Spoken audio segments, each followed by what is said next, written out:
You're listening to the Moist Boys Podcast.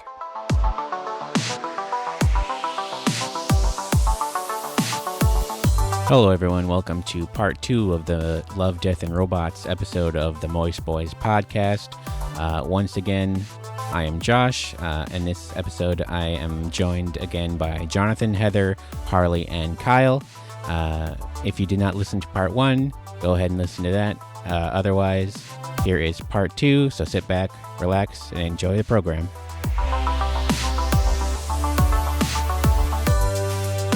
Can I just say a precursor to this next episode we're going to talk about? God. Can we just make it short? Because this episode is so bad that I can't. I can't fathom. I have one point that I know we both feel about it. Fine. And then that's the only thing I'll have. I don't want to do a long thing. So as a segue into this next episode, the next episode is The Dump. And Big wet pile of dump. It is a dump of an episode. Like, I feel like there's a lot of interesting things they could have done with it. They did none of them. And they just did nothing. Nothing.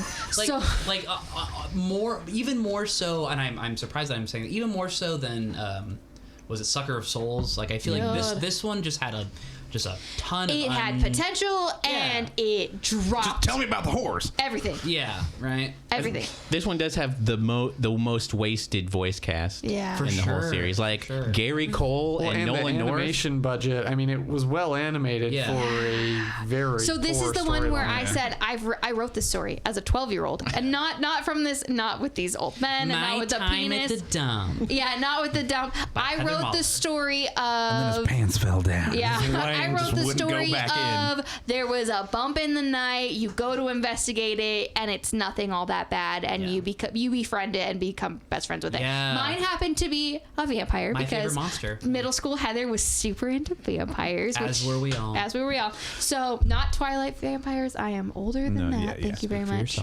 So what this episode should have done is it should have had the flashback, the story that he tells him. Immediately he finds the beast. Yeah. And then it's how he won it over. Yeah. Yes. It's not just that me and Pearlie were hanging out and talking about whores, and then something happened and it killed Pearlie, and then I found Pearlie's out dick was out for a real long time, and I was like, damn, Pearlie, you're just hanging brain in front of me right now.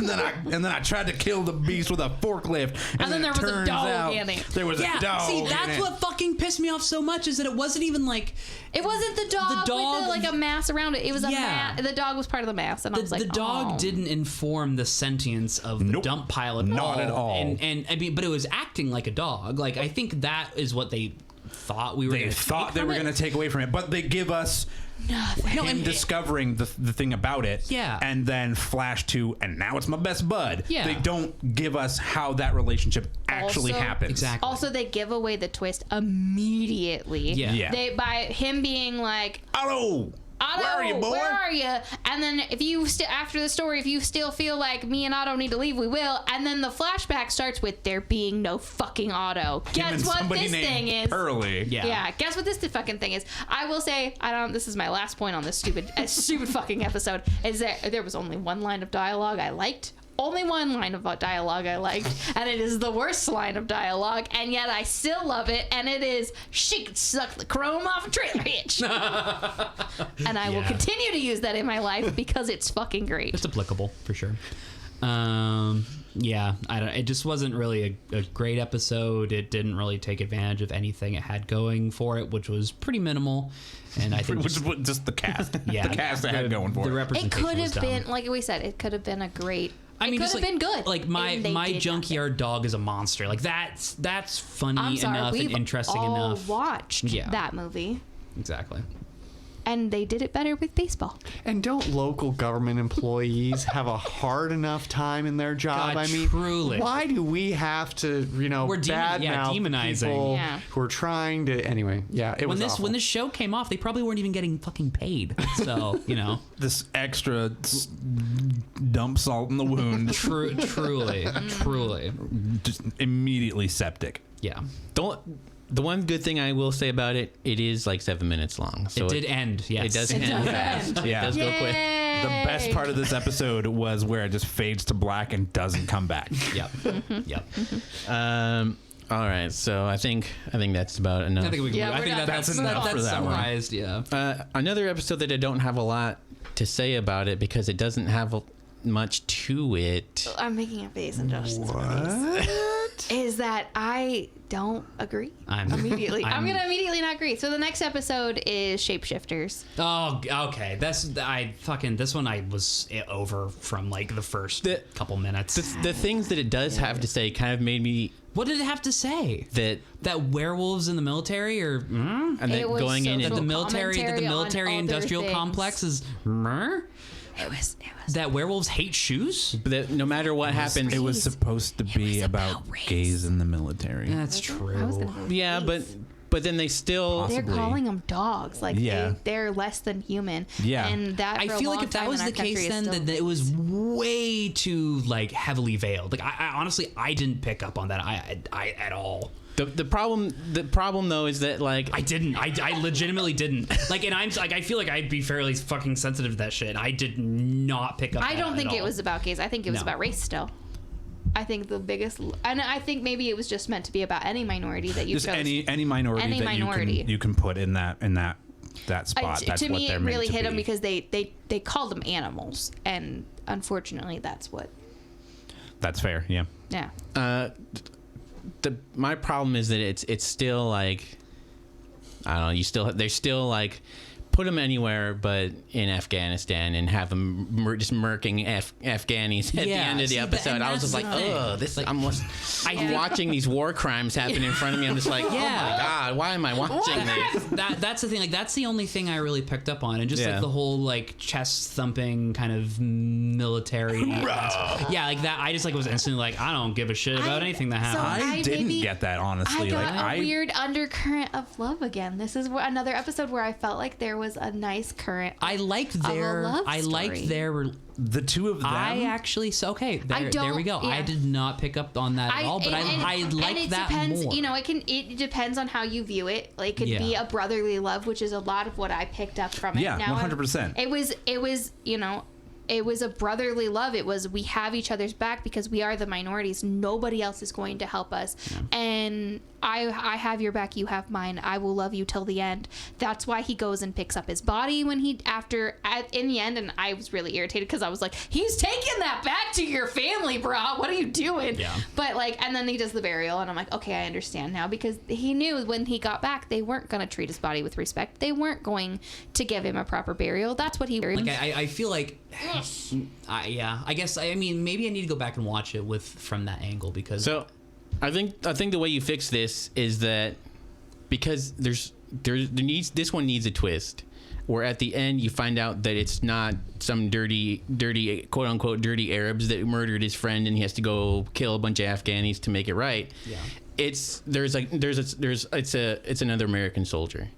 And he has to go out. He's looking, would've been cool. because like the thing about it is, him and his buddy, they're the others. yeah. And so when they go into the village in Afghanistan, you're seeing the Afghanis as others, and instead of turning that somehow, they just like, no, they actually are the others. Like they're other werewolves too, so we have to murder these guys. Yeah, they're still like at the end of the day, like the Afghanistan people Yeah. are still the big bad, and we still have to kill them, regardless of whether or not there are some sort of internal struggle. Yeah. So that's where I was like, there's a lot of like, I don't know. There's a lot of oorang, and I was like, I'm not here for that. There And I think again that's- was that again- old man dick, and I wasn't here for that. That it just, I mean, yeah. Again, the whole Ura thing just kind of, I think that just instantly made me be like, I don't really need to pay attention. So I think that I think because what this anthology is called, because it's called Love, Death, and Robots. Once I find one, I go, okay, where's the next one? Yeah. Because I feel like they have two of the themes. Most of them have not just death one. and robots. Yeah, was it Death and Robots? Is it Love and Robots? They had radio. Is it Love and Death? And I feel like this one was very much love and death, Yeah. and how we cope with that. And while you might feel it was very ooh-rai, and I feel it was, I'm going to avenge I'm going to avenge my brother. I'm going to avenge this person that I loved, no matter who it was. And I think a good twist on it would have been to have it be an American soldier. And again, we should have written to these people and be like, this is how you really should write these. Honestly, and I mean, I think it just, I would have had a much higher appreciation, I think, for the episode if they hadn't been so subtle with exactly what they were trying. It was subtle. I don't think it was that I subtle, feel like Canada. it was pretty on the nose. I bro. mean, and I it maybe actually was almost a little too on the goddamn Really? nose for Yeah. me. It was almost like, let me slap you in the face with the fact that nobody likes them and Yeah. they are the others. Like, it was very much just like, I could have taken less of the military macho bullshit in the mess. Yeah. Like, I don't feel the need to watch another superior officer beat down on them some more because that's what I already knew was happening. Why Yeah. do you need to show me? That was one of the things. I mean, sorry to cut you off. Yeah, no, go I ahead. just feel like I mean, if we're talking about really throwing things in your face and making you fucking feel uncomfortable, I think having the two main characters in this episode actually having like not an open like homosexual relationship, but at least showing them being at least somewhat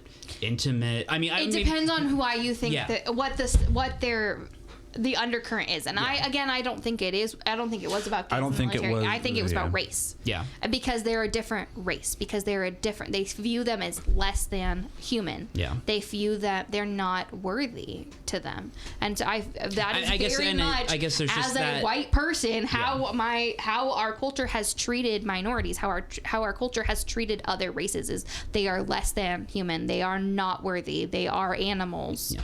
And I so- guess I just feel like this isn't like the 90s X-Men. Like I feel like at this point we all like if they're gonna actually show or try to talk about this kind of topic, they should have the teeth to actually not have it be just you two mean white like sexual dudes. violence of cutting up a woman? Yeah, no, I don't want to see that. I mean, yeah, that's true. That's true. It's not just because the Yeah. story's veiled doesn't mean it's not still trying to speak the truth. It doesn't need to smack you in the face. Yeah. That's literally what you guys are saying you didn't like about the sexual violence, and now you're saying that you but wish it was there in the race. I like, mean, again, you know what I mean? I realize I'm arguing the losing battle here as you know, Fucking loser. yeah, well, as a guy talking about this topic. Baby, want your bottle? I just feel like, I mean, with the sexual violence, I mean, that, I mean, not to say that, you know, discrimination isn't a triggering subject, but I mean, sexual violence, I feel like to a certain degree is. Just because we've been talking about race Yeah. and the discrimination against race longer than we have decided to talk about violence against women Yeah. does not mean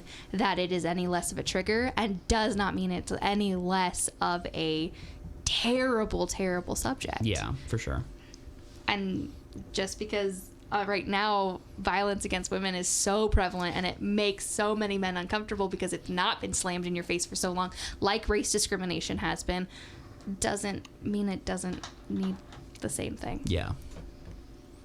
So the thing I was going to say, which seems completely unimportant at this point. Sorry for interrupting you. No, it's fine. It's at the end of it when he goes and like is getting Sobieski's body. Yeah. One of the things that I'd seen, they were talking about, like they were like reviewing the episodes and stuff like that. They were talking about how they didn't really need the commanding officer to come up again. No. And like to be like, what the hell are you doing? Like they didn't need that aspect of it. Well, and it just didn't like, make sense either. Like the fact that he just went on his own accord. And well, the reason that guy was pissed, Yeah. is because he wanted them captured. He did not want him to go and just straight up murder them. Because he wanted to use them as tools versus the guy who it was avenging his loved one again. It was it was a pack thing. It was a culture thing. It was a pride thing. Yeah. I need to go kill these assholes who killed my pack mate. Whereas the commanding officer was like, I want to fucking catch them. Yeah. Which is a bit incongruous if you think that one of them just completely destroyed an entire military encampment. How you think you're going to capture something and of this subdue caliber? it. Yeah.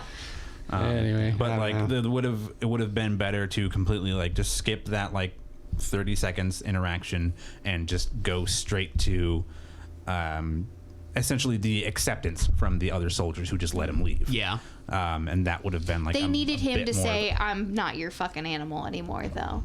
And if you had skipped somebody still being pissed and him being like, no, I'm fucking done. I feel like it should have just been the same dude who was like getting in his face at like But that's who the dude they have at the end, who is the accepting. He is the other soldier who accepts it. And it's, I don't know. I feel like it's necessary for the story, personally. This is one that the first time I watched it, I was like, there were no fucking robots. Skip. But watching it the second time, I liked it a lot more than I did the first time. Yeah. I'll have to go back and rewatch it, I think. Yeah. This was one where like I give it a bit more of a hard time than it really deserves because they're trying to go for that photorealistic thing, and it doesn't quite land for me. There's a little bit of that. The eyes is what it just doesn't do it for me. Yeah. There's no tracking in the eyes; they're just there. Their teeth and just look look in the middle distance and like teeth look great. Teeth look good. spot on. Yeah. I don't look for these details, and it really cracks me up to review things with other people because I don't look into I am very happy being just being like, what is it? Yeah. So, lulled in by animation, lulled in by some realism, and then and then leaving it the way it is. I don't always look for these details so in depth. the reason that I say I'm harder on it than I really should be is that albeit they chose to do it, but they animated this full sunlight, nothing but desert. Like that's a fucking task in and of itself. Yeah. Mm-hmm. And so within that, like watching it the second time, I was like, okay, you done good, kid. Like it's not as bad as I had that initial reaction to, because I went from watching it on the first time I watched all of these. I watched it on an 11-inch computer screen versus the second watch through on our actual TV. Yeah. So it looked a lot worse on the computer than it did Also, there. And back to Josh's point of it's another Afghani, blah, blah, blah. I don't feel like they could have put this into any war zone and any of us would have been. It's just another fucking if it's Russia, it's just another fucking commie. It's just another blah, blah, blah. I don't just know. Charlie in the jungle. Yeah, I don't know if there would have been a war zone in the past while. Like maybe they needed to come up with a different conflict, but I think they were trying to go for trying to bring in realism while bringing in the werewolves. I don't know if there's a war zone they could have put this in where somebody wouldn't have been like, another one of these. And that's when you don't make the strange you make a evil narrative, person actually narrative Afghani. change. Yeah. You make a narrative shift. I think that's what tipped agree. me. I think over it all. I was just like, it made me feel gross. I was like, I'm just watching like. Personally, Because I would like have liked to see this in the snow. America, fuck yeah. I would have liked to see this in Russia in the snow. Like I would have liked to. Oh, we'll get that. We'll get that one. We get that one. Oh yeah, no, and it's a beautiful episode. Oh, so it's good. so beautiful. Yeah. Narratively I think that's what this is missing for me is what that other one has is going into that. So we'll talk. All right. So the next episode, which apparently I did not like as much as some other people in the room, so it's Helping Hand, starring an Sandra Irish woman. Bullock, I think. Irish No, Sandra Bullock. fuck George you. Clooney? This was a so much better goddamn length of time than the entirety of Gravity. This is what Gravity should have been. Like literally it is. With the hand puns or not? With the hand puns and The all. dad jokes. With the dad jokes? I fucking liked the dad jokes. I like dad jokes. I love puns. You fucking love puns. Get out my face. I don't love puns. I live puns. You live puns. Yeah. I think that This should have It's been not a your choice. episode. Yeah. It's not a choice. I feel like this is what Gravity wanted to be. Yeah. Did you not like that the pun was handed to you? Oh, I most certainly did. So my big complaints about this is the one that the physics don't work. No, it doesn't all. at all. Yeah. No. Like 0% she can get that strap tight enough to not just die 0%. immediately. That's Yeah. how your hand comes off. That's like how when your arm comes when off. she takes off the suit, you mean like the cold would have traveled through her entire suit? yeah. Okay, Yeah. I see. Yeah. Yeah. for sure. Like, well, at least see. I thought that's what she was going to do. I thought she was going to use the air escaping from her arm thing to steer herself Yeah. to the thing. That would have actually made exactly in Gravity. Whatever, Anyway. yeah. sense. Yeah, that Would have the That physics could have would have worked. worked. However, that's not what she did. instead And she throws her arm, and instead of just spinning I'm sorry, into can space for we infinity. still go back to that's not how your arm would come off. That is not. You literally couldn't break your arm like that. Your muscles, tendons, veins, They blood were all vessels. frozen. Yeah, the idea is Yeah, it's they're all frozen down to the frozen, point but of they it being don't. ice. They still wouldn't break like that, you wouldn't be able to see each layer like that, and it's one big kind of jumbly mess a little bit actually once you get in there.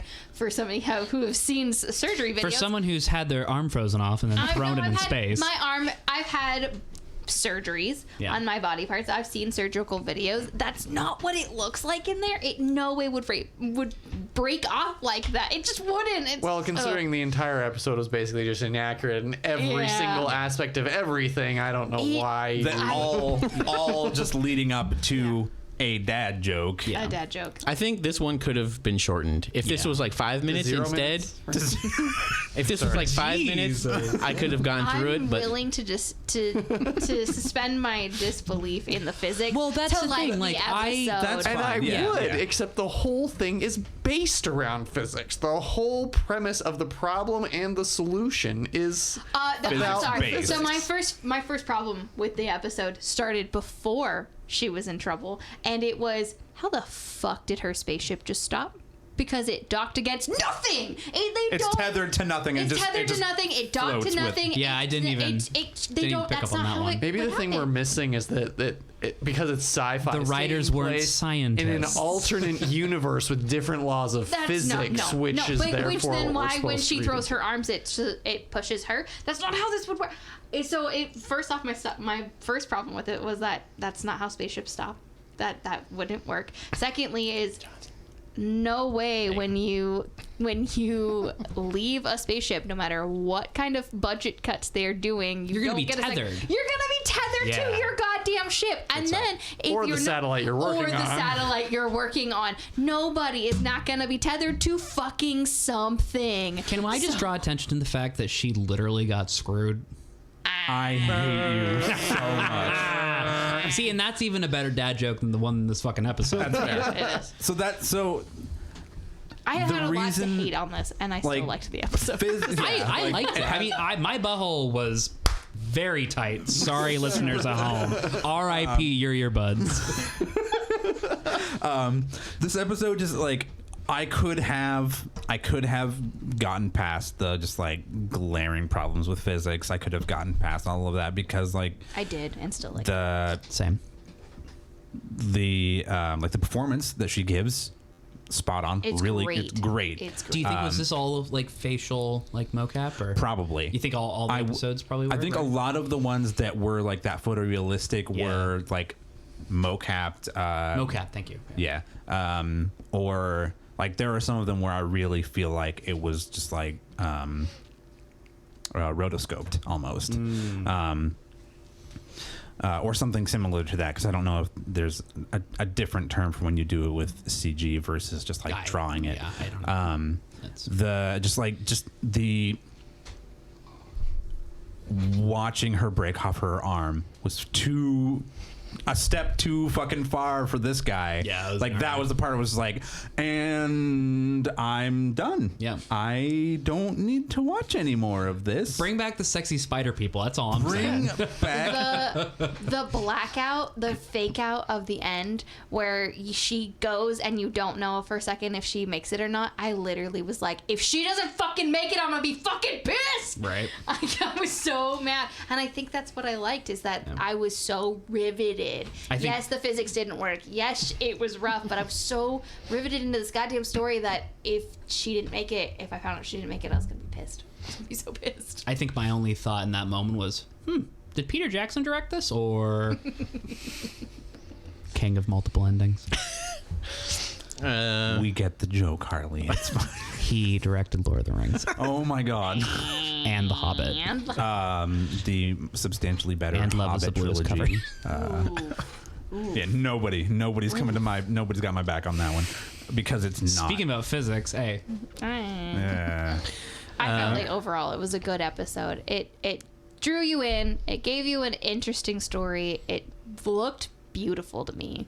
It had some issues on the sciencey side, which sci-fi should not have issues on the sciencey Not side. that many, at least. It No, doesn't no. even have to be good science. It just has to be internally consistent. And I feel like it wasn't even that. I'll give it to you, Kyle. I'll give it to you. in summary, I think we'd give this episode 0 out of 10 George Clooney's. It gets one Sandra Bullock though. Checks out. So the next episode on our I'm gonna list go get a beer for the next one. is one of the more baffling to me episodes that they put on here. It's I love called going into these blind. I don't have the list up. it's So I'm called just like, Fish It's Night. Fish Night. oh, what the fuck? Yeah, this episode. So Oh no. So this one for me, the only way I can phrase it is I think it's the episode I disliked the most that I wanted to like the most. Uh-oh. I wanted to find something about it that's like there's something happening here, and they almost got there, but they didn't, and I hate it. This episode for me, it was the most Twilight Zone of the anthology Yes. in that it presented like a very cool concept or imagery or kind of like a theory or something, but then just fucking Didn't do nothing with Nope. it. The Wouldn't it be fishing cool looked if- real nice. Well, I'm That's gonna the- excuse myself from No, being able to I get wanna- there because I- apparently I have the minority. I want to opinion. hear. I 100%. I really want to hear the pro, the for. I like the I episode. thought it was visually stunning. Oh no, Yes, it absolutely I was agree. aesthetically and pleasing. that and that was enough for me. With after watching some of these and being so unhappy with how they looked Yeah. and so taken out of it because of how they looked, this was so visually stunning, and this was so big fish to me. No pun intended. Because it's called Fish Night, but it was 0 out of 10. Danny DeVito's. Yeah. It was so. Wait, fucking what? It was so big fish. Fish. It was so. The movie. He's in the movie. He's not. Danny DeVito? No. Yes, the he ringleader. is. Is he? Yes. He's also in Dumbo as a ringleader. He has the best joke in the movie about the woman being depressed because she got sat on by an elephant. Why do I not remember Danny DeVito being in that movie? I really liked the time lapse. I thought that was really stunning. I visually really stunning. I liked the story. I personally thought the end was a nice, just like done.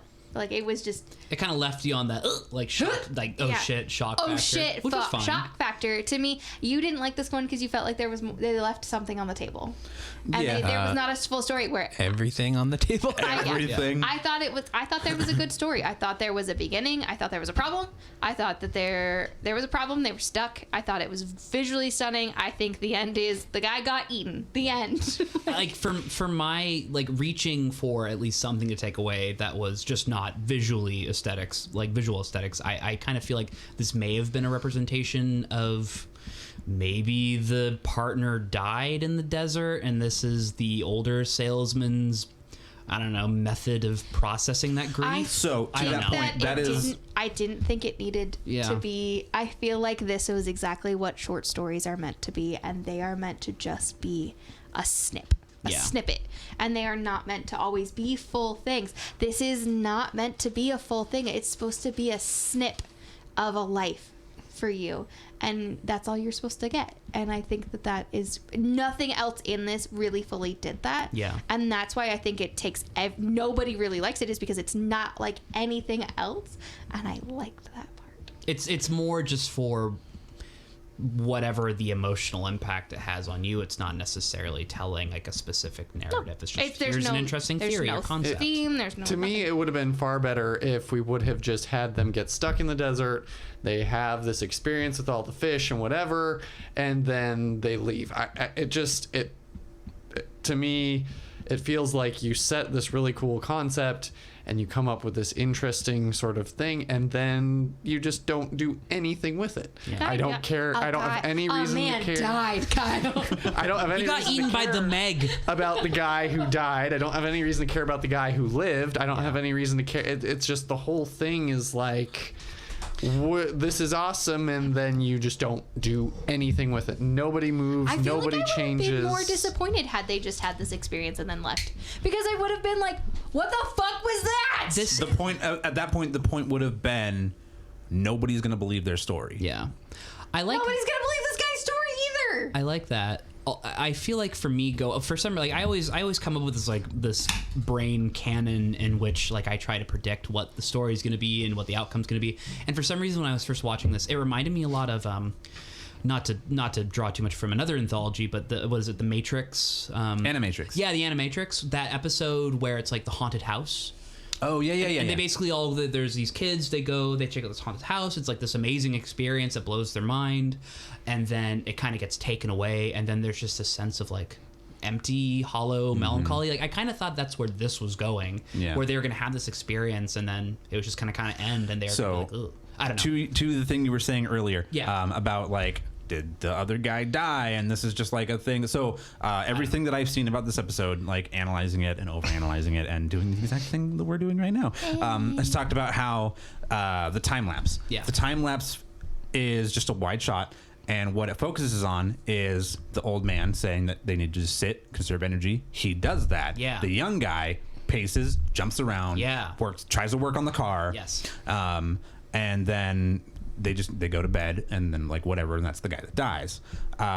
If they wanted that to be the takeaway, for me, there should have been some form of like, something should have seemed off about that guy. Yeah. Because like heat exhaustion looks like something. They're like, and they didn't do that. No. So just having just means to be like, well, I'm taking the comfortable spot. Fuck you, old man. Sleep in the front. And then... To which my response was, you can't sleep in the front like that. And then they show him sleeping upright, and I'm like, nope. Not a thing. I can fall asleep almost anywhere. That is my superpower, is that I can fall asleep anywhere at any time. I fall asleep underneath coffee tables. That's my thing. I slept in a wheelbarrow. Nice. I can't even fall asleep in the front seat like that, like with somebody behind. I have to lean a little bit. Yeah. But I just feel like they could have gone a little bit further if they wanted that to be the takeaway. They definitely should have made, if that was going to be their thing, they definitely should have made subcontext context. Yeah. Kind of like another episode we've talked about just recently. I feel like they tried to tread this line or make some kind of, between nothing needs to happen and, we have this full drawn out story, and they took the only possible path between the two that just made it not great on either side of it to me. Also, what was that glass bottle made of? It was like the thickest glass, because that should have just shattered all over those rocks. But it didn't. Also, like, who just strips down to their skivvies for like swimming? I usually would at least leave underwear on. Yeah. Yeah. This is in his birthday suit. Especially like you don't know what like I don't know, like Mesozoic. I'm sorry. And surprisingly, why did you strip anyways? You don't know if you're gonna actually be in the water. You don't. That's true. He just kind of jumped. Yeah. It would have been more interesting of an episode if he just would have jumped in and fallen and then died that way. I wanted him. That would have been awesome. I'm sorry, guys. if he'd gone in and actually like. I thought he was gonna drown. Yeah. I thought he was gonna go in and then suddenly realize he's at the bottom of a fucking ocean and there's no air and he drowns. Like that's Ain't no air in the ocean. That's where I thought this was going. I mean, the pressure alone. Again, if we're talking about physics, I definitely thought he was gonna go up and swim. Well, then they would have just frozen to death in the desert in the middle of the night, because it's like whatever 20 degrees at night in the desert. Yeah. I knew he was gonna die. It was just how is this guy gonna die right the now? Meg. The Meg. Also, surprisingly, the fact that he strips down to absolutely nothing, we are given 0 wangs in this. Yeah. Really is- Some constraint. Yeah. Thank you for Way the to way. go. And which is really funny because it's one of the most logical places to see Wang would be if he strips down and swims through the water. And so there's this whole anyway, whatever. There was a very like Nonsensical Simpsons-esque nudity in thing the about series like, throughout. all of the angles being Guys, done where it's like that nothing but water butt was cheek. cold. There was shrinkage. Yeah, That's it was fair. there. It just was, It was inside him. Yeah. It's the bottom of the fucking ocean. It's cold. Yeah, I like the aesthetics of it, but then like it just seemed like they ran out of like they were writing the script and they're like, well, what happens next? He dies. I feel like that's like And then he died. that's like what that's what you go to. Stop. That's what you go to when you don't have any I feel ideas. like and I they think were gonna either have Kyle's idea of the ending where they experience this and then they leave and that's the whole thing, and then he dies. It was one side of the quarter and they flipped the quarter and it came down. He died. So He we're done. dies. He died. at least Cool. if they had both lived, that would have seemed like something happened, even though it was the same. But like just having this random thing and then he's dead, and then like if there had been even showing the old guy leaving at the end would have been a thing. Or somebody But they just coming like up smash cut and- the credits, and you're like, Yeah. well, what was the point of that? Yeah. Somebody pulling like, up to help him nothing in but the morning upsetting. and being like, Or what it- is this set of clothing? Or it turns out it's the same guy, different stages in his life. Or, I mean, there's just so many different ways you could take this that I would feel be like they something. they were like, oh shit, it's actually supposed to be short. We should probably cut like 11 minutes out of this. Again, Oh, okay. I feel Where like, do we feel like is a good stopping point? Well, he dies. Roll credits. again, I feel like this was another episode that to me it ended right before the really interesting Yep. part started. Yeah. It ended. It needed more. Yeah. It needed more. Or The less. shorts, the Just short, not the short exactly film what it needed is. more. Damn it. Yeah, those fishies look real nice The though. fishies. Really? I'm sorry. It was visually stunning. That's what I Won't think. argue that. That's what caught me and what still catches me in it, and why I would read. Yeah, Is it a you're fish? welcome. Is it a fish show? It is a fish show. Would you say it hooked reeled you? you into the It episode? did. Why I think I will. shit. Why I will be retuning in. Might to say it. it was visually stunning. Yeah. I think I would rewatch it just because it was really pretty. Yeah, it was nice. It out of most of them, I think that is the one that held my attention visually the longest. I would still give it 0 out of 10 George Clooney. It had 0 out of 10 George Clooney's. Accurate, right? All right. So on the next episode, we're coming up to Lucky 13. Oh, fuck me. This is a good one. So good. This was a banger. Oh, It slapped. I might rescind. I didn't like this one very much. What?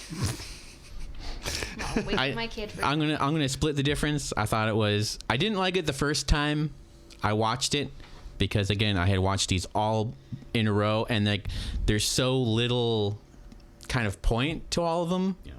That when I got to this one, I was just like, just another episode where they didn't know what they wanted to say, and it was just a story. It's not. I they think didn't- they did know what they wanted to say. Well, that I think- shit fucking loved her.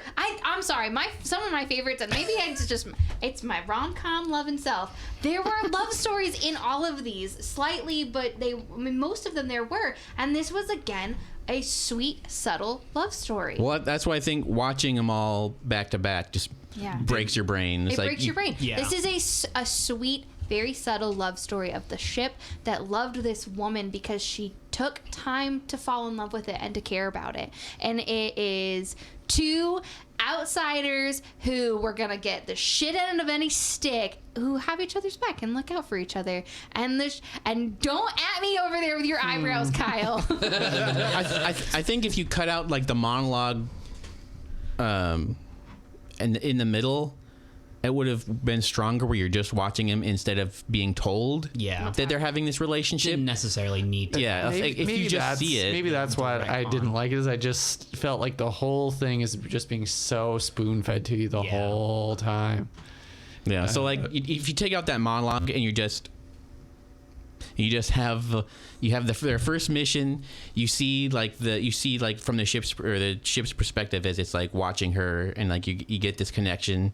You see them do the nameplate thing a couple of times. Like, oh, okay, so they're having this connection, and then I think watching all the ways that the ship is like saving her after it crashes is enough to give you what that monologue took so much time. For sure. Okay, so I tell you. also we watched all these episodes with the way we watch any TV anymore is volume turned down low because Bennett was asleep, so the volume was turned down low and I had subtitles, and so I had to choose between looking at things and reading subtitles half the time. So I think that's why I got to experience this episode that way. I didn't fully hear the monologue at a full level because I was watching it with low volume. Yeah. And so I think that I visually was seeing what you're talking about, and I wasn't hearing the monologue going so much. Yeah. At its simplest, I think this episode is also about watching. Samira Wiley be fucking amazing because I'll literally Yes. watch anything she's in. She's like one of my favorite actresses, man. But like just watching somebody circumstances being able to change a person. Yeah. Because when the episode starts, she's handed this unlucky ship and she's like, I'm not superstitious, whatever. But by the end of it, there is a sense of like, yes, you could say evolved. like the ship loves her and it does all these things to protect her, but at the same time you could say all of these things are completely coincidental, and that you can also say it's all her. this is how good of a flyer she is, but she's becoming superstitious. Well, I like that they left that ambiguous. What I mean is like the fact that like the strap keeps her from going down into the thing that gets immediately hit with the cannon. And you could say that like that's the ship keeping her there, or you could say that that's just a malfunction in the fucking seatbelt. That could also have killed her. That also could have killed her, but it didn't this one time. And so it's one of those things where you could say, is it that this old clunky ship actually had that ability to just like latch onto somebody and was like, I want to care for this person, I need to take care of them, I need to keep this person safe? Or is it just these things happening in a way that where she changed to the point of viewing it that way because she went from being I'm not superstitious to viewing this is my ship, I'm going to do everything I can to take care of it, and how do you explain it? Delaying blowing up. And that's the point to me. Is like I would have liked the episode a lot better if, as you're saying, that was the case. But to me, it's not at all possible because of the scene where they show the ship through the little lens, watching everybody run around and wait to blow up. That to me kind of ruined it, because then it's like, okay, so it's just a simple story about when she goes, why didn't it blow up? And I was like, oh fuck, oh she's gonna wait, because I could see people climbing on top. I was like, she's gonna blow up in a second. Yeah, there, yes. Yeah. I feel like they should have kept it a little bit more ambiguous. Yes, I think that would have made the episode a lot better if it were more ambiguous. And so then you're left to say, well, is this love or is it just coincidence? And there's a lot of, I think that's a common question that you have to deal with, is like, well, is this relationship love, or is this coincidence? Is this superstition, or is this? Yeah. Is it? You could say though that like it not blowing right away. Is it because? Is it an old fucking ship that malfunctioning? Like faulty wiring that just like it didn't register and it needed something to like jar into place, like people climbing on it to just like hit those wires. But it has that scene where it's like showing it from the ship's perspective through the lens. Yeah, but we also it does that enough times. It does that a lot. So maybe that again, it's what do you want to interpret it as? Because it does that a lot, where it views from the ship's point of view. Yeah. So you could be just doing that. It's trying to give you where the sappy romantic in me is like, this is a love story, and the person like Jonathan going, that's all fucking coincidence. Well, to be fair, I do view it as the ship is actually trying to protect her. Yeah.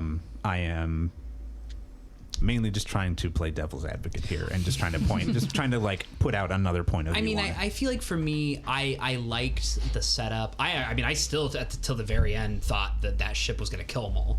So like the fact that it didn't was kind of like, oh, that's a pleasant surprise considering what we've just come off of. But I think if it had just a little bit more ambiguity, like I didn't really like the idea of like the ship kind of choosing this person. I don't know. Like I liked the ambiguity and the fact that it seemed like they did everything but tell you that was indeed the case. Kind of made me feel a little more meh about it. But I don't think it ruined the episode by any means. I still enjoyed it. Yeah, I thought it was really good. I also think this is probably just a skosh above in like that photorealistic quality over Aquila Rift for me. Oh, yeah. Like it is just, there are shots in this where it's like, okay, that's just her. No, I thought this was hands down. I think probably I would say, actually no, I will say the best CG in the anthology, because I mean I all the other actors or actresses included, like I don't fucking know who they are. I know very specifically what Samira Wiley's looks like because I've watched Orange Is the New Black. I've seen her in Handmaid's Tale and all that. So the fact that like I never once was questioned this is I never got thrown into the uncanny valley. I never once questioned that this was her. Like it's honestly, just her. At the end I was still like, is that fucking CG or right? was it just like her? It's just them on a green screen. Yeah. The Marines were a little janky when they were running around, except for the one that was like running and jumped on.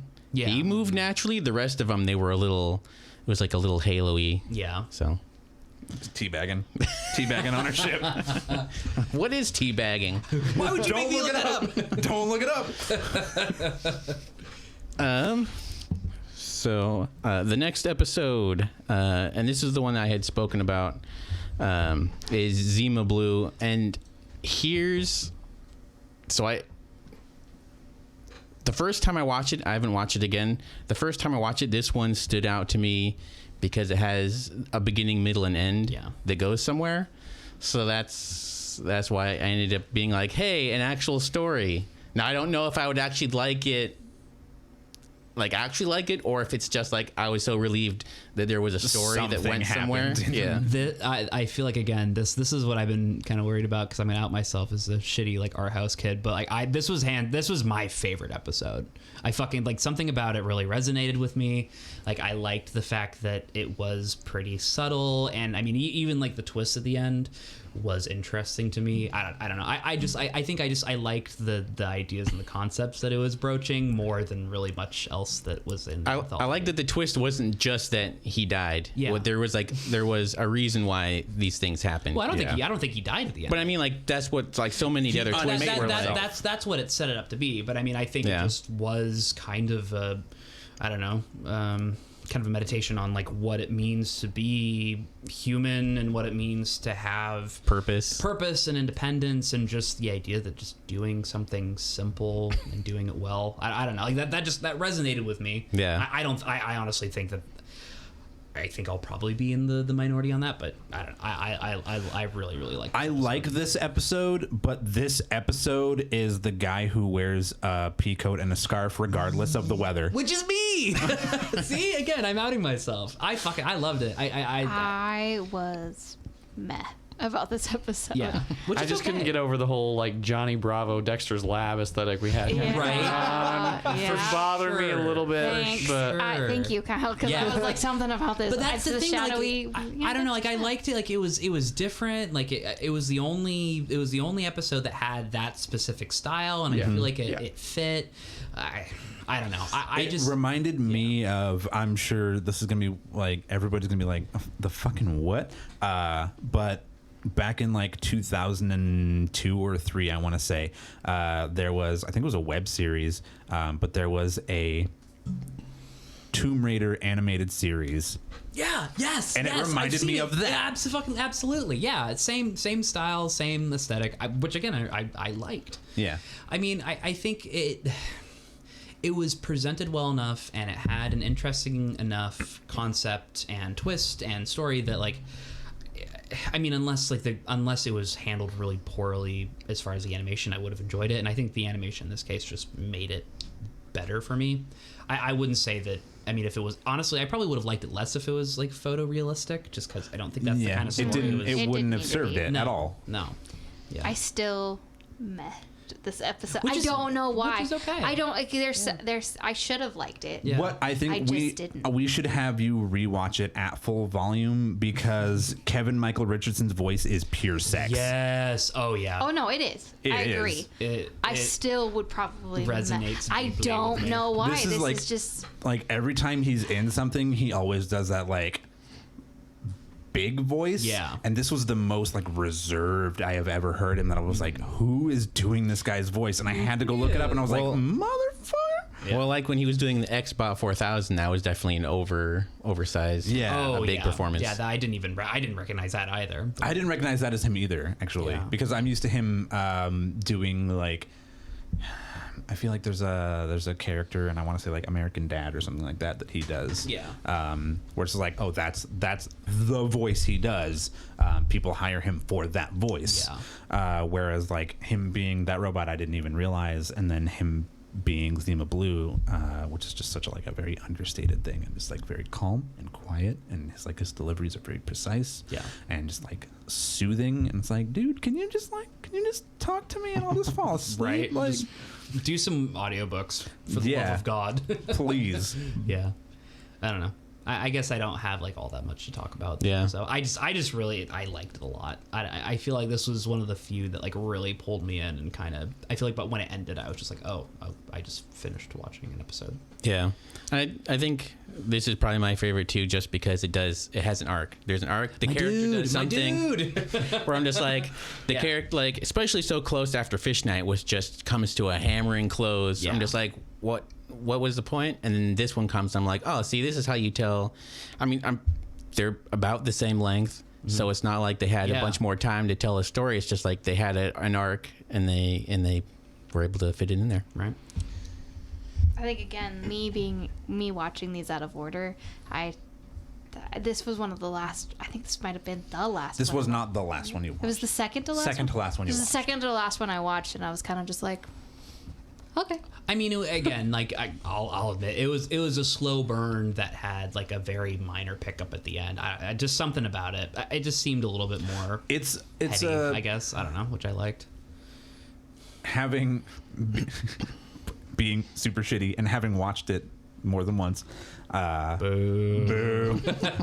There's something about it that is like super comfy. Yeah. Even knowing the fact that like how it ends, I feel like that almost adds to it. Yeah. Where it just lulls you into something and then doesn't like drop you like a lot of these do. Where it's just like, here's everything's okay, and then I throw you to the ground. Maybe that's why I met it, is because I was so still shell shocked from everything else, which does just drop you or end abruptly or something. There's none of that to this. This is a much more like existential. Yeah, and so I think that's why I was kind of just like, I don't think, maybe I need to go back and watch it separately, because I mean, I feel like watching this one on mute is like watching When the Yogurt Took Over on mute, where like the entire point is just gets taken away.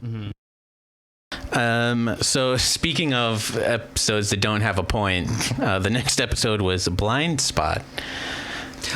Too Fast, Too Furious, Man Edition. That's the thing. I like the fact that this didn't have like. I feel like this almost seemed like a pilot for what could be like a really good, like interesting series. Oh, okay. I'm like, I don't remember what this is at all. Oh, that's why. Basically, just like action Saturday morning action TV, like action cartoon with cliches. Way more swearing than necessary. Maybe I just watched Speed Racer too soon to be able to appreciate. That's fair. It's just to me, this episode. So this is another thing. Like watching it again, I was like, okay, this episode isn't so bad. Yeah. But then like the air quotes twist at the end of like, well, it did nothing to set it up. We accomplished our goal. But at what cost? No cost. Lol, Zero. JK, dude, we're totally fine. Yeah. You take away all the investment in anything, and it's just like, great. So this was a waste of time because nobody changed. Nothing was at risk. Yeah. No. And the entire episode, they're saying we can't let him get out of the tunnel. We can't let him get through the tunnel. And then at the end, they just drive through that end of the tunnel because the other end's been blocked off by all the explosions. I'm like, wait, what was on this other side of the tunnel that they were so worried about? Because this episode, I think it was just like a 100% style over substance, and I kind of, I feel like maybe I just like recognized that pretty much right off the bat. And so here's my question to you. Fast and the Furious opinions. Tokyo Drift was fucking dope. Okay, so your opinion is like means I never watched the Fast and the Furious movies until like the last year. Kari literally made me sit down and watch all of them with her. But I mean, it was there was some this had some cool action set pieces. Same thing, and it literally had that like the part where the part where they use the mines to like make the trailer go up, and then they blow it over. Like the first one was like, this is fucking stupid, and I hate it. And like him like running and jumping off of it, doing his Paul Walker. But then like the second time I watched it, I was like, all right, okay, that's fucking cool. Yeah, that's pretty cool though. Like I let the little kid in me kind of like take over a little bit on that. Yeah, but like still by the end of it, the fact that they try to just like try to do a little throwaway dialogue of how does this guy not know that they backed up his brain into a fucking computer? Well, that was my question. Was like, did they just not back up his? They didn't back up the rookie. But they did though, because Bob, when they're driving away, is like, should have read your contract, dude. And it's like, okay, so they did it without his consent then. No, I mean, no. If he signed consent. If he signed a contract, that's your consent. It's not Apple's fault. You didn't read all the terms and agreements. There it is. So that's it, fine right? print for you. Yeah. That's the fine print, and it's like, okay. Yeah. But like initially, it was like, wait a minute. So did they back up the other three who have gone on multiple missions, but didn't back up the rookie? And we're just like, no loss if we lose this fucking nerd. See, that would work in like a G.I. Joe where there's gonna be more episodes, but in a contained thing, like this is the one time when I would be okay if they were dead. Yeah. Because like then we've been left shell shocked like a million times. Yeah, because like you leave those characters dead, the van rolls up, and like there's new robots, and now he's the pro, and now there's new rookies. Yeah. And that could say something about this world where these people are disposable because they could say anything. To me, if your sci-fi twist is haha external hard drive, it's like next, thank you. Right? It's basically like that, and like, oh, it was actually all a dream. Yeah. Yeah, exactly. If you don't recall, I literally don't remember this episode because I was very much just like, this is. It was just next. I feel like it was just dumb popcorn flick, and I don't know. I let myself. Which is just unfortunate be okay. for me a little bit because I like the one that's coming up later that is a dumb popcorn flick, and I like it for that reason. Which is okay. This is just one that didn't resonate with me. Yeah, did not land. Style over substance for sure. Mm-hmm. So the next episode is the aforementioned live-action episode. Is called Ice Age, starring Topher Grace Topher and freaking Grace, guys. Wasn't this a Simpsons episode? Yes. Fucking yes. Okay. Oh my god. Yes. Except in that episode, there was a point to happen. And something happened. Exactly. Like, This episode, I feel like this is another one where I could have done without it. It was there. the only part where I was like, hey, that's pretty cool is when it cuts to the guys sitting on the building when they're building it, and you see them frozen. Well, it's like you see them frozen. It's like, oh yeah, because there's the time dilation. Like they're completely still, so they're just living with these two giant faces. Like, oh, that's interesting. But that was the voice of it was John DiMaggio. John DiMaggio. Was it? Yeah, it was Bender, dude. Oh yeah, it is. It totally was. That's hilarious. Right? I know. Like that was literally the only part about this episode that kind of like brought me back in. And I was like, no, I can check back out again. I'm not gonna lie. As completely stupid as this episode is, it's kind of charming as fuck. It is charming as fuck. I like it. Honestly, I do. I think it's clever that they see the civilization die. So what do? They unplug the refrigerator, and what does that do? It restarts it all over again because it's no longer cold in there. It's heating up again, and so it's like the beginning of the world. I think it's charming. I think it's cute. I like that I had to argue with you that no, he would not have radiation poisoning because he just got nuked in the fucking face. Yeah, no, that dude Topher's he did dead. Get a nuke in the face. He ain't gonna be in the sequel. He has a flash burn on his face. He would be blind though for the rest of his life. Yes. Yes, he should have. I just like I don't know, man. I love both of those actors, Topher Grace and was it Mary Elizabeth Winstead. Mary Elizabeth Winstead, thank you. And I just feel like literally they just did nothing with them for this episode Because they had no chemistry. they had no chemistry. They had no lines. Yeah, that took me out a little bit. That is. I was like, hey, they're brother and sister. Yeah. Yeah, right. But he just said they're gonna fuck. Well, hey, I mean, Ow. to throw. Tell me about the whores. Tell me about the whores. Yeah, I don't know. I think it could have been really interesting. I mean, again, I think this is like a very overdone, like, what is it, Indians in the cupboard trope.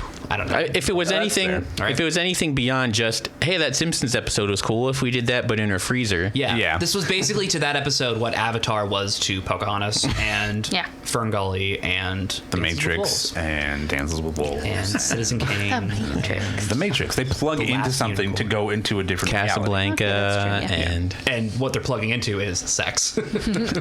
tail set. Hair tail set. That they also have with the animals that they run. Moving on from 90% of my search history.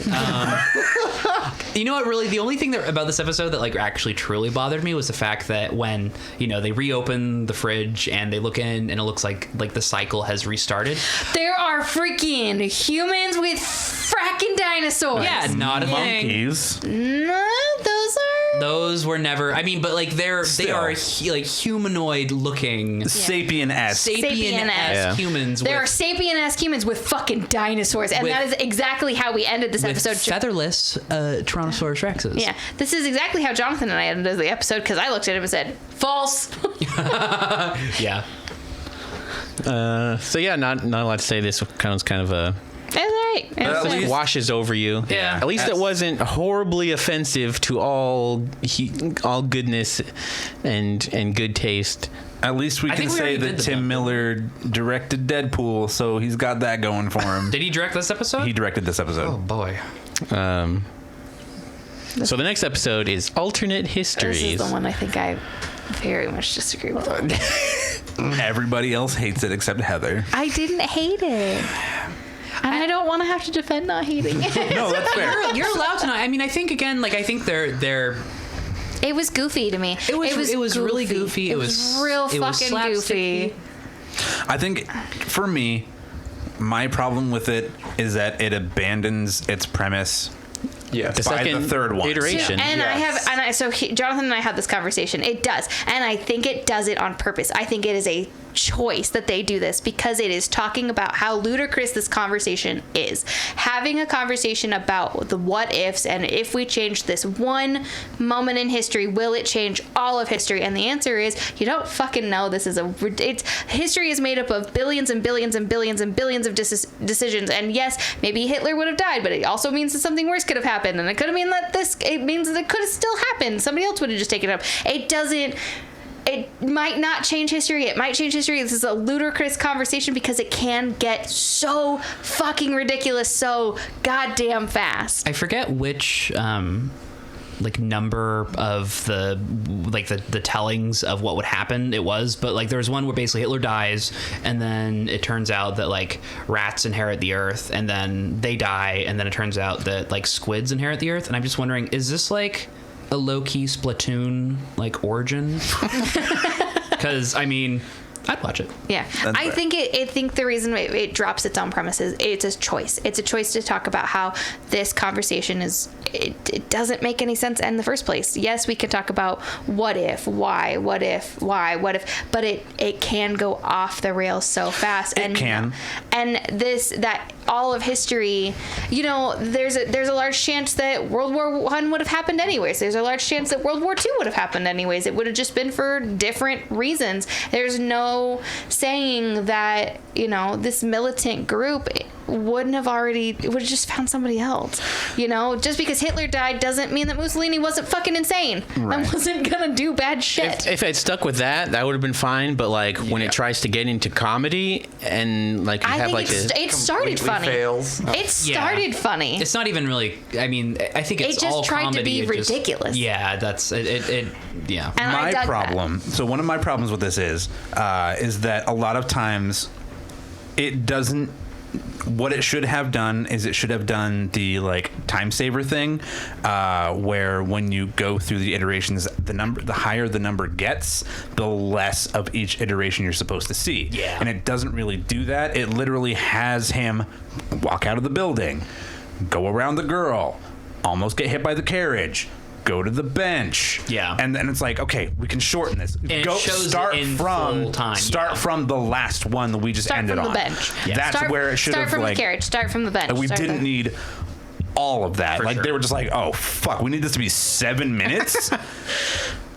Everything. And just throw the animation again and again and again. Jonathan told me when we started this, he was like, "It's 5 minutes too long." It's 5 minutes too long. It could be. Yeah. and they also have like a 13-year-old's idea of what a magnificent sex planet would be like. I was just like, oh god, people. Yeah. Also, They didn't say they were the sexiest people from the Sex Planet. Yeah. They just said they Not were. that they're just ugly, but that like, I don't know. It was definitely like someone's nephew came in and they're like, tell us some jokes. Where's some sex jokes? And then they just wrote him in. Like, it was just another thing where it's like, also, adults made this? Like, Yeah. adults? Yeah. and then surprise Wang. From Lots of surprise wang. I think there's only one Wang in this one actually. Is it? It's not Hitler, is it? No, it's the judge. When they're in the courtroom, yeah. and he like strips naked, and then you just see it go like. It's like cool, unnecessary. I missed the Wang in this. You missed the Wang in this one. Missed the Wang in this one. So not to go completely off the rails on a tangent or anything. Well, this episode does, so that's fine. Yeah. Burn. I have seen the like what happens if we kill Hitler thing done so well in a complete other medium. I wish they had picked something else. Yeah. And I honestly do. I feel like that if they had picked another moment in history and have done this and made it the exact way, make it still be ridiculous, make it still The zany go off the would've rails, probably but just landed a better. different moment in history. Like, actually do would've the liked. Abraham Lincoln one. Yeah. Something silly, something different. Yeah, You but know, like I think I would have. Or even just like, what if Billy would have went left instead 'Cause- of right? Just like yeah. have the stakes be very minimal, Because and then everybody off that talks whole about comedic- what if Hitler had died as a kid? What if Hitler had died as a baby? What if Hitler had gotten into art school? I'm done with Hitler. Move on. Yeah. Next one, And that's please. the thing of like I've seen this done really well. Where what happens if we kill Hitler? Well, the problem with that is that creates a vacuum. Something else has to take its place. And what if the thing that takes its place Is is worse. so much worse than you could have possibly imagined because it was your friend? What are you talking about? Yeah, I want to watch this show. It's not a show, actually. You've read this. It's Uncanny X-Force. Oh yeah. Because It's it's the apocalypse. apocalypse. Yeah. They kill little kid Apocalypse, and then Archangel takes place. Yeah. And it's so much worse than what they could have imagined. It gets it gets really bad, and then it's their friend. Damn. Yeah. So I've Yeah. seen this done really well. Which so to is what just you've done see it, really well, yeah. yeah. So to just see it done as like a, hey, you know what? Fuck Hitler. Let's just kill him 6 times, I guess. Yeah. Was kind of like, I think that's what all of the episodes that are on the bottom of my list really are ones where like they saw something and they're like, hey, wouldn't it be cool if we did that, and then didn't actually do anything with that. They just did that story. Yeah. So like, yeah. So those like that was. There's a lot of episodes I think in here that of the ones that I don't like where it was just they saw something that they liked and they're like, hey, that's cool, and then they just did the idea. yeah. Also, I just want to real quick. I am in no way advocating for not being mean to Hitler. You wouldn't go back in time and save baby Hitler from the evil assassins or something? The Nazis and the anti-Nazis, and then he touches future Hitler and erases the space-time continuum. And I honestly was thinking about it and I was like, oh, you know what I should do? I should go back and just pause that moment when the screen goes blue and actually read what all that says. I was like, you know what? I don't fucking care. Yeah. So I think Enough said. that's enough about that one. So we're now finally at the final episode, Oh, what a journey it's been. the Secret God. War. Maybe the real final episode are the friends you make along God the way. Harley. Sorry. I don't have a lot to say about this episode. It looks good. It looks so good. It Looks really good. starts off interesting. Goes to a place. I've seen this movie. Goes to a place that I've seen before, and then kind of just It's basically like Hellboy in Russia without Hellboy. It's 300 in Russia. yeah. Hellboy. Without Hellboy. So I think this one is all aesthetics. Yeah. Which honestly, I think this is probably the most beautifully rendered It's episode. gorgeous. It looks really good. Yeah, I don't necessarily know if like the human photorealism is as much there as maybe other episodes like Lucky 13, but I think just in general, like There's a choice. I feel like they made them all look a little bit less photorealistic. The main guy looks so real, Yeah, but like all of the supporting cast, there's a lot of like stylistic choices made with them. Yeah. Like the guy who talks to his, spoiler alert, son and tells him to play the little instrument thing. Yeah. That dude has the squarest fucking head. he sure does. But at the same time, I'm just like, you know what? Russia would totally have a dude that looks like this. I like that, spoiler alert again, that it is his son and you don't find out until that moment when he's like, you just think he picks the skinniest, smallest one who's going to be because you think he's the lightest. He's the lightest. He's going to go the fastest on this horse, and then it turns out to be his son, and you're just like, and him like, no, I want to fight with you, and then it's I wish they would have like let that have like I wish they would have given that moment like a little bit more room to breathe. Yes, thank you. Yeah, because I feel like that actually was like kind of impactful. Like, and I just didn't expect. I think it was the right length to make it not in your face. It was just a quick parting comment and then gone. And then because that we're in a fucking war situation. I have monsters coming to eat my face. You don't have time. Go. For sure. I think what would have made this better for me is if like the tension from the beginning had gone all the way through. Yeah. Because when you get to the point where you realize it's just there's just millions of them, and they're just like it's just gonna be shooting hundreds of thousands of these things for the next 10 minutes. I was like, well, that's not like, I was thinking like they were gonna go into the woods, they're gonna find its cave, it's gonna be this powerful thing that is unstoppable, and like that's going to be, but it turns out it's just like, oh no, it's just you're just a bunch of these sheer numbers. There were things that I liked. I liked them finding the journal and finding the backstory and then being like, we don't fucking tell anybody, they'll just kill us. Because that's Russia. That's Russia, and that was very much just like, oh, that was cool.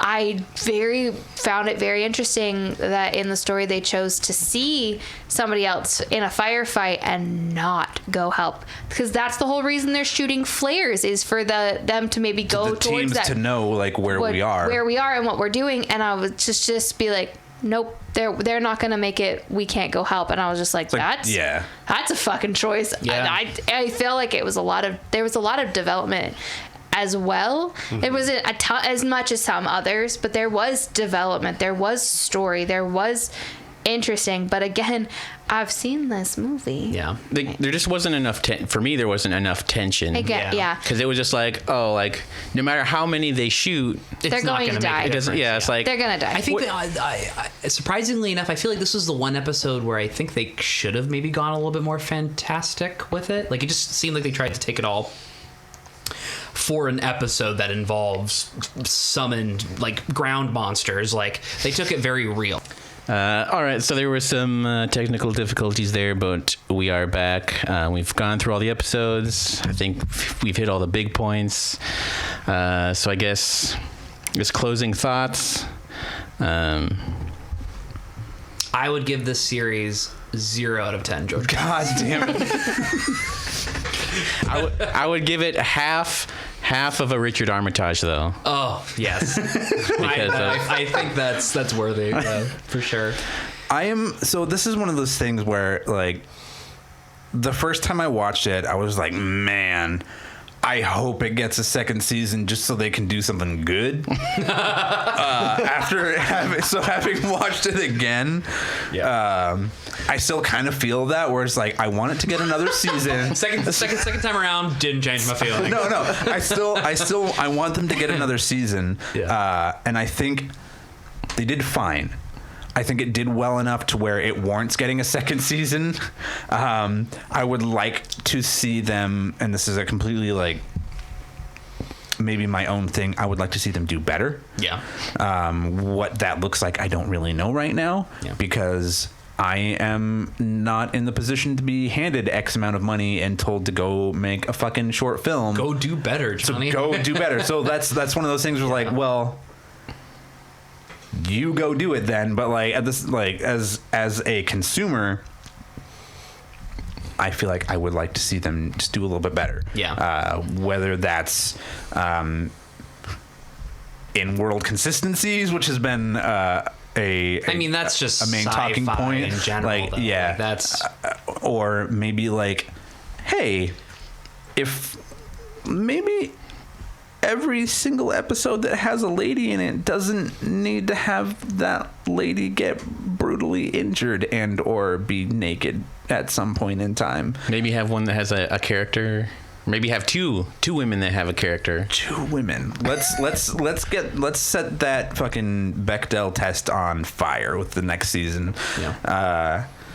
And I don't know. I mean, it's not that I feel like any of the I mean, okay, so not that any, but it's not to say that it was completely lacking any female portrayals that had character.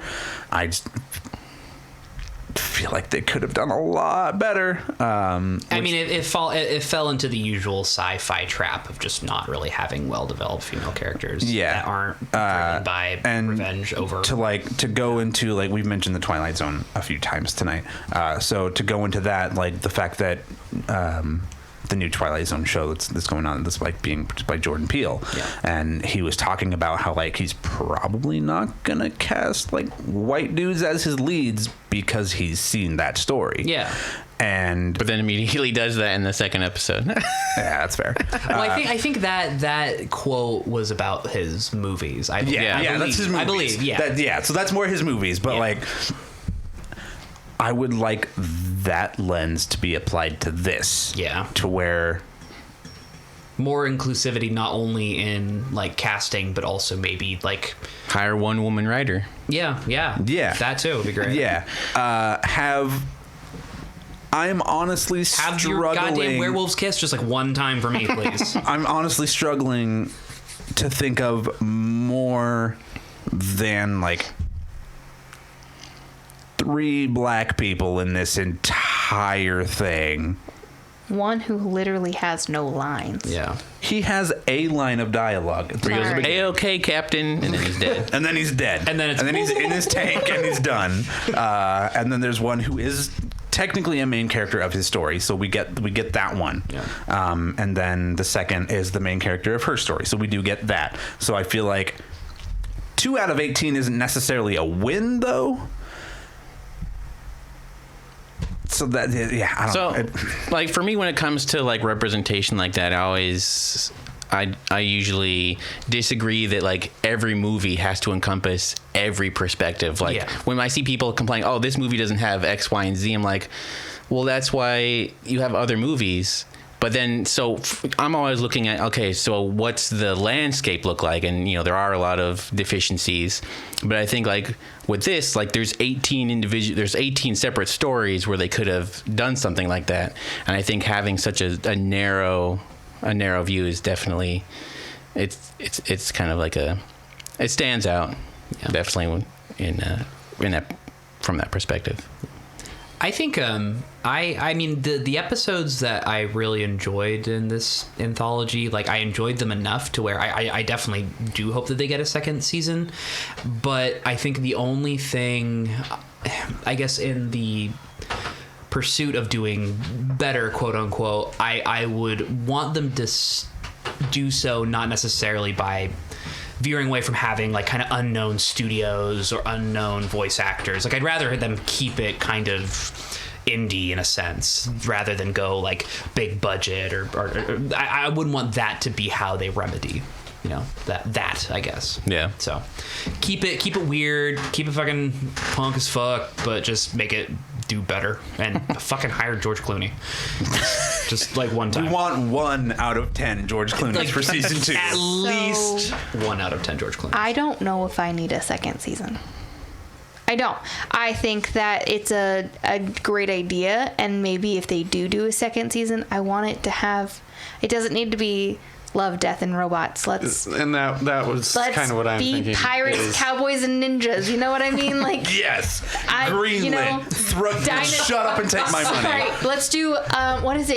It's cowboys, dinosaurs. Cowboys, dinosaurs, and robots. That's like it's an art book and it's an art style. And so I just maybe let's do something slightly different. I think that the concept is fantastic. I like that it's an anthology. I like that they're shorts. I like that it's a bunch of different stuff. It's why I like movies like Je t'aime Perry and I Love You New York. I like these short little stories that have no connection and they're cool, and it's just the thing that they have one common little theme.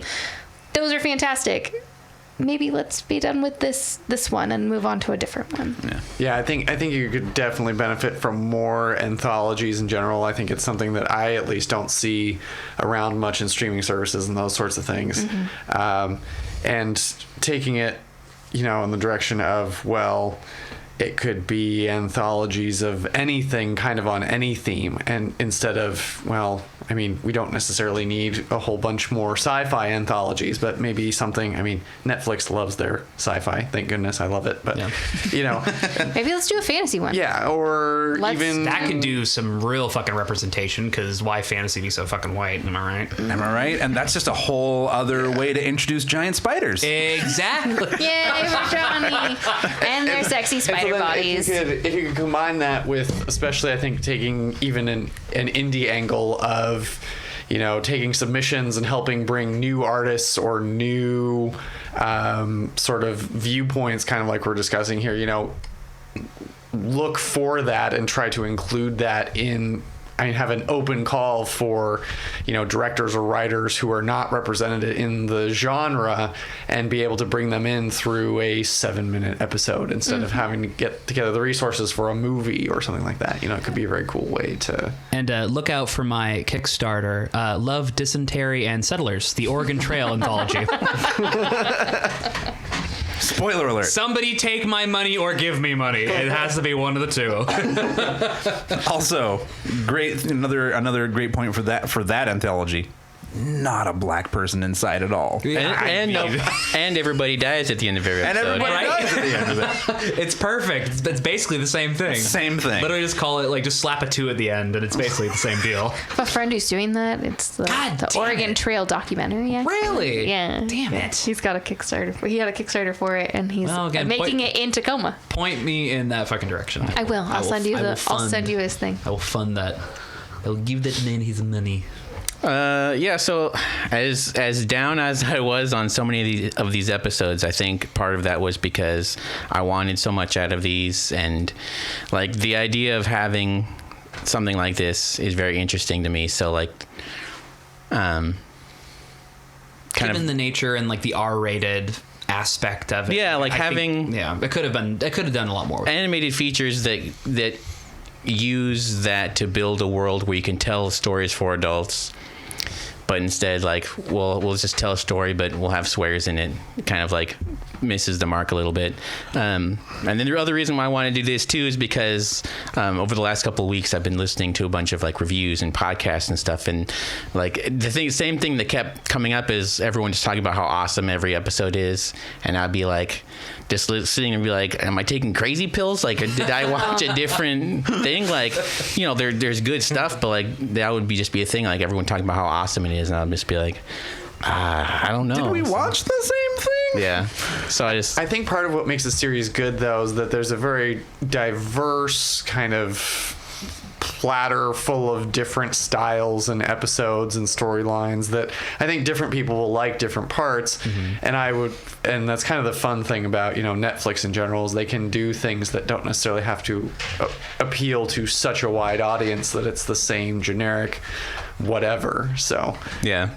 it's something that I think, despite there being a pretty good number of episodes that maybe weren't all that awesome, I would still call the series or the season a successful Netflix production. Yeah. Like, I'm very happy that it exists, even if I only like maybe 50% of the episodes. Netflix, please make more anthologies. Yeah. Well, the thing that, like, with this, you can have your opinion of what you've seen, but you can't take back viewing it. And I think that's just a win for Netflix, because even if we all just hated every single one of these episodes, all of us just watched all 18 of them. Yeah. And that's all they care about, is just that number. So even in that, if the reception of it had just been completely negative, they would just be like, well, we got all these views though, so we'd be stupid not to do it again, right, and then see if the formula completely flops on them. So you're thinking there's gonna be a Bird Box 2 then? Maybe Bird Box 2, Electric Boogaloo. Oh man. The bird boxing. I mean, to a point, I feel like there is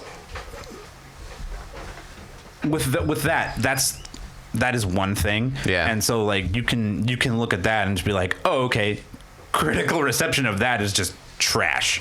I just wanted to get in a slam on Bird Box again because Just I feel dunk on like Bird Box real quick. I feel like so many people are like, I thought it was pretty good, and I'm just like, what did I watch? But this is something where there are so many differing opinions on each episode, where somebody's favorite episode might be Zima Blue. Somebody's favorite episode might be Correctly so.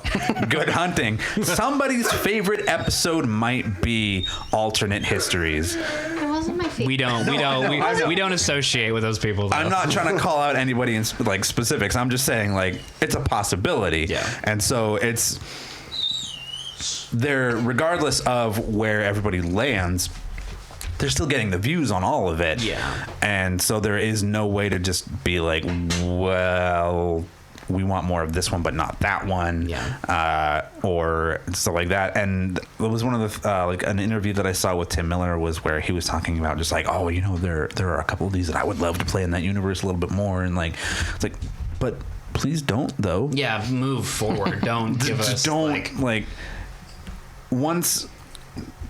I don't know if this analogy makes any sense, but like once a kid shits in the sandbox, you don't go back to that sandbox. My parents never learned that, so have a lot of shitty sandboxes. That's fair. We only had one sandbox, Johnny. I don't fucking know where you lived, where you had multiple goddamn sandboxes. I'm just saying, like, replace the sand if nothing else, for the love of God. It's expensive, literally even. and figuratively. Yeah. I definitely thought I heard Sandlot, by the way. I was like, yeah, that's the the movie Sandlot's super good, guys. Have you seen the Sandlot? Yeah. That's what that episode was doing a poor version of. The dump. Yeah. Yeah. See, Yeah. A poor the version of beast. the Sandlot. God damn it! I knew I saw that somewhere. That's why I said we've seen this movie, but with baseball. Hey, one more Bird Box sequel. Bird Box 2, The Squawkle. That's a good one. Right? That's terrible. That's a good. and I hate That's a it. good note to Bye, thing everybody. down Harley with. will not be invited back. Bye. So I've been Josh. I'm Jonathan. I'm the best bro, Heather. What's up? Oh, I'm Harley. And I'm Kyle. Thanks everybody, all the one listeners. That's me and The negative one listener.